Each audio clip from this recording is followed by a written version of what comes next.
శ్రీ శ్రీ శ్రీ జగదాంబ జ్యోతిష్యాలయం సంపూర్ణ కార్తీక మహాపురాణము 8వ రోజు పారాయణము వశిష్ఠ ఉవాచ. ఓ జానక మహారాజా, కార్తీక మాసములో ఎవరైతే హరి ముందర నాట్యమును చేస్తారో వాళ్ళు శ్రీహరి ముందర నివాసులవుతారు. కార్తీక ద్వాదశి నాడు హరికి దీపం ఆలర్పణ చేసేవాళ్లు వైకుంఠములో సుఖిస్తారు. కార్తీక మాస శుక్లపక్ష సాయంకాలాలందు విష్ణువుని అర్పించే వాళ్ళు స్వర్గ నాయకులవుతారు. ఈ నెల రోజులు నియమముగా విష్ణువాలయానికి వెళ్లి దైవదర్శనము చేసుకునేవాళ్లు సాలోక్య మోక్షన్నందుకుంటారు. అలా గుడికి వెళ్లేటప్పుడు వాళ్ళు వేసే ఒక్కొక్క అడుగుకు ఒక్కొక్క అశ్వమేధ యజ్ఞ ఫలాన్ని పొందుతారు.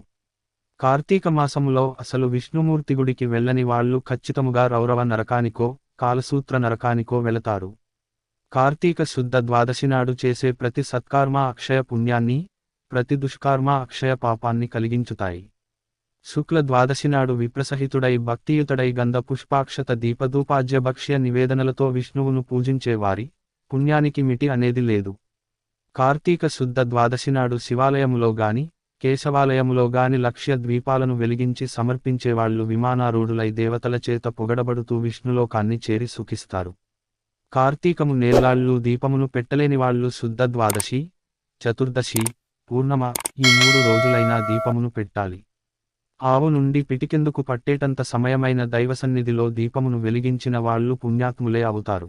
ఇతరులు పెట్టిన దీపాన్ని ప్రకాశింపచేసిన వాళ్ల పాపాలు ఆ దీపాగ్నిలోనే కాలిపోతాయి. ఇతరులు ఉంచిన దీపము ఆరిపోయినట్లయితే దానిని పునః వెలిగించేవాడు ఘనమైన పాపాల నుండి తరించిపోతాడు. ఇందుకు ఉదాహరణగా ఒక కథ చెబుతాను విను. ఎలుక దివ్యపురుషుడగుట. సరస్వతీ నదీతీరంలో అనాదికాలముగా పూజా పునష్కరాలు లేక శిథిలమైపోయిన విష్ణువాలయము ఒకటుసున్నాడేది. కార్తీక స్నానార్థమై సరస్వతీ నదికి వచ్చిన ఒక యతి ఆ గుడిని చూచి తన తపోధ్యానలకు గాను ఆ ఏకాంత ప్రదేశము అనువుగా ఉంటుందని భావించి ఆ గుడిని తుడిచాడు. నీళ్లు జల్లాడు. చేరువ గ్రామానికి వెళ్లి ప్రతి నూనె 12 ప్రమిదలు తెచ్చి దీపాలను వెలిగించి నారాయణార్పణమస్తు అనుకుని తనలో తాను ధ్యానమును చేసుకోసాగాడు. ఈ యతి ప్రతిరోజు ఇలా చేస్తుండగా కార్తీక శుద్ధ ద్వాదశి నాటి రాత్రి బయట ఎక్కడా ఆహారము దొరకకపోవడం వలన ఆకలితో తన కడుపులోనే ఎలుకలు పరుగెడుతున్న ఒక ఎలుక ఆ గుడిలోనికి వచ్చి ఆహారన్వేషణలో విష్ణు విగ్రహానికి ప్రదక్షిణముగా తిరిగి మెల్లగా దీపాల దగ్గరకు చేరినది. అప్పటికే ఒక ప్రమిదలో నూనె అయిపోవడం వలన అరిపోయిన వత్తి మాత్రమే ఉంది. తడిగా ఉన్న ఆ వత్తి నుంచి వచ్చే నూనె వాసనకు భ్రమసిన ఎలుక అదేదో ఆహారముగా భావించి ఆ వత్తిని నోట కరుచుకుని ప్రక్కనే వెలుగుతున్న మరో దీపము వద్దకు వెళ్లి పరిశీలించబోయింది. ఆ పరిశీలనలో అప్పటికే నూనెతో బాగా తడిసి ఉన్న ఆ ఆరిపోయిన వత్తికోన వెలుగుతున్న వత్తి అగ్ని సంపర్కమై ఉండడంతో ఎలుక దానిని వదిలివేసినది. అది ప్రమిదలో పడి 2 వత్తులు చక్కగా వెలగసాగాయి. రాజా, కార్తీక శుద్ధ ద్వాదశి నాడు విష్ణు సన్నిధిలో ఒక యత్రీంద్రుడు పెట్టిన దీపము ఆరిపోగా అదే విధముగా ఎలుక వలన పునః ప్రజ్వలితమై తన పూర్వపుణ్యవశాన ఆ మూషికము ఆ రాత్రి ఆ గుడిలోనే విగతదేహి అయి దివ్యమైన పురుష శరీరాన్ని పొందడం జరిగింది. అప్పుడే ధ్యానములో నుండి లేచిన యతి ఆ అపూర్వ పురుషుణ్ణి చూసి, ఎవరు నువ్వు? ఇక్కడికి ఎందుకొచ్చావు? అని అడగడంతో ఆ అద్భుత పురుషుడు, ఓ యతీంద్ర, నేనొక ఎలుకను, కేవలం గడ్డిపరకాల వంటి ఆహారంతో జీవించేవాడిని. అటువంటి నకుప్పుడి దుర్లభమైన మోక్షము ఏ పుణ్యము వలన వచ్చినదో తెలియడం లేదు. పూర్వజన్మలో నేనెవరిని, ఏ పాపము వలన అలా ఎలుకనయ్యాను, ఏ పుణ్యము వలన ఈ దివ్యదేహమును పొందాను? తపస్సంపన్నుడివైన నువ్వే నన్ను సమారాధన పరచగలవాడివి. నా యందు దయగలవాడివై వివరించు, నేను నీ శిష్యుణ్ణి అని అంజలి ఘటించి ప్రార్థించాడు.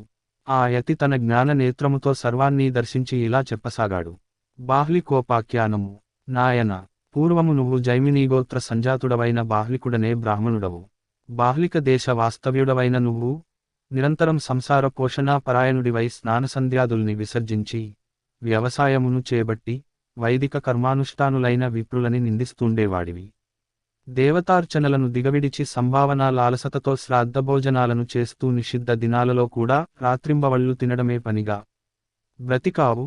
చివరకు కాకబలులు పిశాచబలులను కూడా భుజిస్తూ వేదమార్గాన్ని తప్పి చరించావు. అందగత్తె అయిన నీ భార్య కందిపోకుండా ఇంటి పనులలో సహాయార్థము ఒక దాసీదానిని నియమించి బుద్ధి వక్రించినవాడవై నిత్యం ఆ దాసీదానిని తాకుతూ దానితో మాట్లాడుతూ హాస్యాలాడుతూ నీ పిల్లలకు దాని చేతనే భోజనాదులు పెట్టిస్తూ నువ్వు కూడా దానిచేతి కూటినే తింటూ అత్యంత హీనంగా ప్రవర్తించావు. నీకంటే దిగువ వారికి పాలు, పెరుగు, మజ్జిగ, నెయ్యి అమ్ముకుంటూ సొమ్ములు కూడబెట్టావు. అంతేగాదు ధనలుబ్ధుడవై నీ కూతురిని కూడా కొంత ద్రవ్యానికి ఎవరికో విక్రయింపచేశావు. ఆ విధముగా కూడబెట్టినదంతా భూమిలో దాచిపెట్టి అర్ధంతరముగా మరణించావు. ఆయా పాపాల కారణంగా నరకాన్ని అనుభవించి పునఃఎలుకవై పుట్టి ఈ జీర్ణ దేవాలయంలో ఉంటూ బాటసారులు దైవపరముగా సమర్పించిన దేవద్రవ్యాన్ని అపహరిస్తూ బ్రతికావు.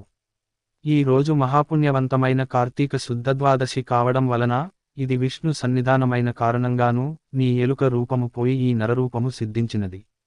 పై విధంగా యతి చెప్పినది విని తన గతజన్మ కృతపాపాలకు పశ్చాత్తప్తుడై ఆ యతి యొక్క మార్గదర్శకత్వంలోనే ఆ మరునాటి నుండి కార్తీక శుద్ధ త్రయోదశి చతుర్దశి పౌర్ణమిలలో 3 రోజులు సరస్వతీనదిలో ప్రాతఃస్నానాన్ని ఆచరించి ఆ పుణ్య ఫలము వలన వివేకవంతుడై బ్రతికినంత కాలము ప్రతి సంవత్సరము కార్తీక వ్రతాచరణ తత్పరుడై మసలి అంత్యములో సాయుజ్య మోక్షాన్ని పొందాడు.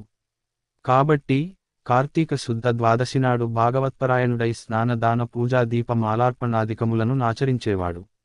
శ్రీ మహావిష్ణువుకు అత్యంత ప్రీతిపాత్రుడు పాపనిముక్తుడునై సాయుజ్య పదాన్ని పొందుతాడని విశ్వసించు.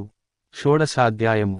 జనక మహారాజా దామోదరునకు అత్యంత ప్రీతికరమైన ఈ కార్తీకము నెల రోజులు నియమముగా తారబూలదానమును చేసేవాళ్లు మరుజన్మలో భూపతులుగా జన్మిస్తారు. ఈ నెలలో పాడ్యమి లగాయితు రోజుకొక్కొక్క దీపము చొప్పున విష్ణు సన్నిధిని వెలిగించే వాళ్ళు వైకుంఠగాములవుతారు. సంతానవాంఛితుడు కార్తీక పౌర్ణమినాడు వాంఛ సంకల్పపూర్వకంగా సూర్యుని సుద్దేశించి స్నానదానాలను చేయడం వలన సంతానవంతులవుతారు. విష్ణు సన్నిధిని కొబ్బరికాయను దక్షిణ తాంబూలాలతో సహా దానమిచ్చిన వాళ్లకి వ్యాధులు రావు, దుర్మరణాలు గాని సంతాన విచ్ఛేదాలు కాని జరగవు. స్తంభరూపము. పూర్ణిమనాడు విష్ణు సన్నిధిని స్తంభదీప ప్రజ్వలనం వలన వైకుంఠ పతిత్వం సిద్ధిస్తుంది. రాతితోగాని కొయ్యతోగాని స్తంభం చేయించి దానిని విష్ణువాలయమునకు ముందు పాతి ఆ మీదట శాలిధాన్య వ్రీహిధాన్యమును నువ్వులను పోసి దానిపై నేతితో దీపము పెట్టిన వాళ్ళు హరిప్రియులవుతారు. ఈ స్తంభదీపాన్ని చూసినంత మాత్రం చేతనే సమస్త పాపాలు నశించిపోతాయి. ఈ దీపమును పెట్టిన వాళ్లకి వైకుంఠపతిత్వము సిద్ధిస్తుంది. ఇక దీపాన్ని దానము చేయడము వలన కలిగే పుణ్యాన్ని వర్ణించడము నా వల్లన ఏ పని కాదు. ఈ స్తంభదీప మహిమకుదాహరణగా ఒక కథను చెబుతాను విను అని చెప్పసాగాడు వశిష్ఠుడు. కొయ్య మొద్దుకు కైవల్యము కలుగుట. నానా తరుజాల మండితమైన మతంగముని ఆశ్రమములో ఒక విష్ణువాలయము ఉండేది. ఎందరెందరో మునుల ఆలయానికి వచ్చి కార్తీకావ్రతులై ఆ నెల్లాళ్ళు శ్రీహరిని షోడశోపచారాలతోనూ ఆర్చిస్తుండేవారు. ఒకానొక కార్తీక మాసములో వ్రతస్థలములోని ఒక ముని కార్తీకములో విష్ణు సన్నిధిని స్తంభదీపమును పెట్టడం వలన వైకుంఠము లభిస్తుందని చెబుతారు. ఈరోజు కార్తీక పూర్ణిమ గనుక మనము కూడా ఈ విష్ణువాలయ ప్రాంగణములో స్తంభదీపాన్ని వెలిగిద్దాము అని సూచించాడు. అందుకు సమ్మతించిన భూషులందరూ ఆ గుడి ఎదుటనే కొమ్మలు కనుపులు లేని స్తూపాకారపు చెట్టు నొకదానిని చూసి దానినే స్తంభముగా నియంత్రించి శాలివ్రీహి తిల సమేతముగా దానిపై నేతితో దీపాన్ని వెలిగించి విష్ణర్పణము చేసి పునఃగుడిలోకి వెళ్లి పురాణ కాలక్షేపము చేయసాగారు. అంతలోనే వారికి చటచ్చటారావాలు వినిపించడంతో వెనుదిరిగి స్తంభదీపము వైపు చూశారు. వాళ్లలా చూస్తుండగానే స్తంభము ఫటఫటరావాలతో నిలువునా పగిలి నేలను పడిపోయింది. అందులో నుంచి ఒక పురుషాకారుడు వేలువడంతో విస్మయచకితులైన ఆ ఋషులు, ఎవరు నువ్వు? ఇలా స్థాణువుగా ఎందుకు పడి ఉన్నావు? నీ కథ ఏమిటో చెప్పు అని అడిగారు. అందుకు ఆ పురుషుడు ఇలా చెప్పసాగాడు. ఓ మునివరేణ్యలారా, నేను గతములో ఒక బ్రాహ్మణుడను అయినా వేదాశాస్త్ర పఠనమును గాని హరికథా శ్రవణమును గాని క్షేత్రయాత్రాటనలను గాని చేసి ఎరుగను. అపరిమిత ఐశ్వర్యము వలన బ్రాహ్మణ ధర్మాన్ని వదలి రాజువై పరిపాలన చేస్తూ దుష్టబుద్ధితో ప్రవర్తించేవాడిని. వేద పండితులు, ఆచారవంతులు, పుణ్యాత్ములు, ఉత్తములు అయిన బ్రాహ్మణులను నీచసనాలపై కూర్చో నియోగించి నేను ఉన్నతాసనముపై కూర్చునే వాడిని.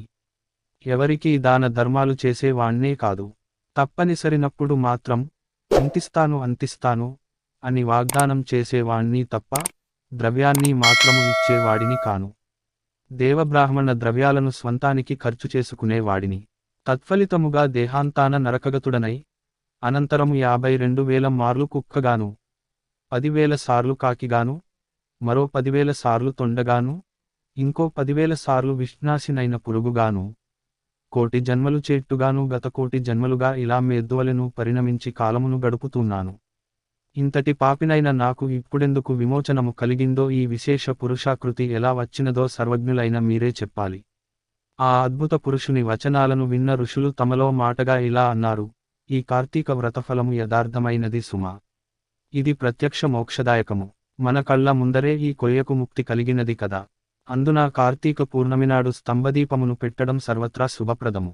మనచే పెట్టబడిన దీపము వలన ఈ మొద్దు ముక్తిని పొందినది. మొద్దైనా మ్రాకైనా సరే కార్తీకములో దైవసన్నిధిని దీపాన్ని వహించడము వలన దామోదరుని దయవల్ల మోక్షమును పొందడం తథ్యము. ఇలా చెప్పుకుంటున్న వారి మాటలను విన్న ఉద్భూత పురుషుడు, అయ్యలార, దేహి ఎవరు, జీవి ఎవరు, జీవుడు దేనిచేత ముక్తుడు దేనిచేత బద్ధుడు అవుతున్నాడో, దేనిచేత దేహులకింద్రియాలు కలుగుతున్నాయో వివరింపుడు అని ప్రార్థించదముతో ఆ తాపసులలో ఉన్న అంగీకరసుడనే ముని అతనికి జ్ఞానబోధ చేయసాగాడు. ఏవం శ్రీస్కాంద పురాణ సున్నా తర్గత కార్తీక మహాత్మ్యే పంచదశ షోడశాధ్యాయౌ 15-16 అధ్యాయములు. 8వ రోజు. నిషిద్ధములు. ఉల్లి, ఉసిరి, మద్యం, మాంసం, దానములు, తోచినవి యథాశక్తి. పూజించాల్సిన దైవము దుర్గా. జపించాల్సిన మంత్రము ఓం చాముండాయై విచ్చే స్వాహ. ఫలితము ధైర్యం, విజయం. 8వ రోజు. అష్టమదిన నాటి పారాయణము సమాప్తము. శ్రీ శ్రీ శ్రీ జగదాంబ జ్యోతిష్యాలయం. మరిన్ని వీడియోలు కోసం మా ఛానల్ని సబ్స్క్రైబ్ చేసుకోండి. మా వీడియో అలర్ట్ కోసం గంట సింబల్ని నొక్కండి.